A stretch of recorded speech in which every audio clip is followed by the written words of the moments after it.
자, 후쿠시마 오염수 방류 내일부터 하겠다고 어제 기시다 총리가 공식 발표했고요. 네. IAEA는 오염수와 관련된 정보를 공유하고 현장에서 실시간으로 감시 활동을 벌이겠다 이렇게 요구를 하고 있고요. 우리 정부가 어제 입장을 내놓지 않았습니까? 그 내용을 보면은 과학적 기술적으로 문제가 없다면서도 방류를 찬성하거나 지지하는 입장은 아니다. 이렇게 네. 이제 밝혔고, 만약에 계획대로 방류가 되지 않을 경우에는 중단을 요청하겠다. 이런 입장을 내놨습니다. 어떻게 평가하시는지요? 사실 이 사안들을 계속 지켜보면서 많은 시간들이 있었음에도 불구하고 정부의 이 대처나 정부의 입장 발표에 대해서 나중에 도대체 어떻게 하려는 것인가에 대해서 심히 우려스럽습니다. 일단 기본적으로 방류에 대한 부분에 있어서 과학적 기술적이다.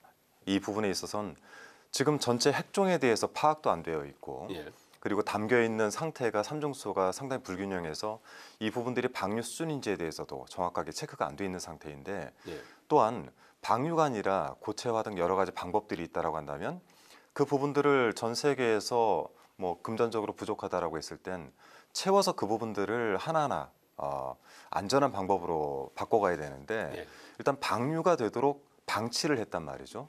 그리고 나서 정부가 내놓는 입장이라는 것은 이 부분에 대해서 찬성 또는 지지하는 것도 아니다. 찬성이 아니라고 한다면 찬성이 아니라는 입장을 명확하게 이야기를 해야 되고요. 지지할 수 없다라고 하면 지지할 수 없다라고 이야기를 해야 됩니다. 그런데 이 부분조차도 방치를 하고 있단 말이죠. 그러니까 정부가 정확하게 책임을 방기하고 있다. 저는 그렇게 생각을 하고 여기에 대해서는 분명히 크게 심판을 받을 것 같습니다.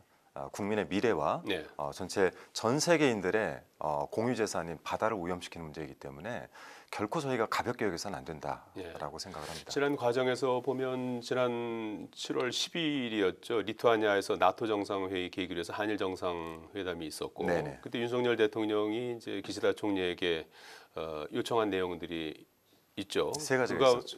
그 가운데 보면은 뭐 실시간 모니터링을 한다든지 또 어떤 문제가 생겼을 때 이제 조치한다든지 그때 그런 부분에 대해서는 긍정적으로 이제 대답을 했던 것 같은데 또 한 가지가 이제 우리 전문가가 상주하면서 현장에서 점검 활동을 할 수 있도록 해달라고 했는데 이 부분은 정기적으로 방문해서 점검하는 걸로 이렇게 좀 절충이 된 것 같은데 이거 합의라고 할까요? 우리가 요구했던 부분에 대해서는 어느 정도 받아들여졌다고 평가하시는지요? 글쎄요. 그 요구사안 자체가 방류를 하기 전에 이루어져서 이 부분에 대한 완벽한 협상을 거치고 안전성을 담보를 해야만 그 다음 단계를 넘어갈 수 있는데 방류는 방류대로 방치를 해놓고 저희가 제시했던 부분들은 한 발 뒤로 물러섰단 말이죠. 특히나 이번에 한미일 3국 간 정상들이 만났는데 그 정상들이 만난 바로 다음 날 방류가 결정이 되고 또 바이든 대통령 같은 경우는 동해를 일본해라고 이렇게 얘기하는 데 대해서 찬성의 입장을 밝혔는데 전 이 두 가지가 맞물린다라고 하면 굉장히 위험하다. 왜냐하면 상주를 하는 것도 아니고 한 번씩 정기적으로 방문을 하겠다라는 부분은 상시적으로 모니터링을 할 수 없다라는 부분이고요. 또 하나는 동해를 일본해라고 실제 일본이 인지를 하고 그렇게 나가고 미국이 이 부분들을 또 그대로 인정을 해준다라고 한다면 저희가 일본에서 방류하는 여러 가지 오염수들에 대해서 측정을 할 수 있는 방법이 없습니다. 특히나 지금 바다에 동해를 방향으로 저희가 띄워놓은 부표들이 있는데요. 이 부표들조차도 사실 굉장히 부족한 상태이거든요. 근데 이 부분들을 또 어떻게 채워갈 것인지 특히 상주를 하지 않는다라는 부분에 있어서는 정부가 이 부분도 역시 책임을 방기하는 것이다 이렇게 생각을 합니다. 굉장히 후퇴된 입장이죠.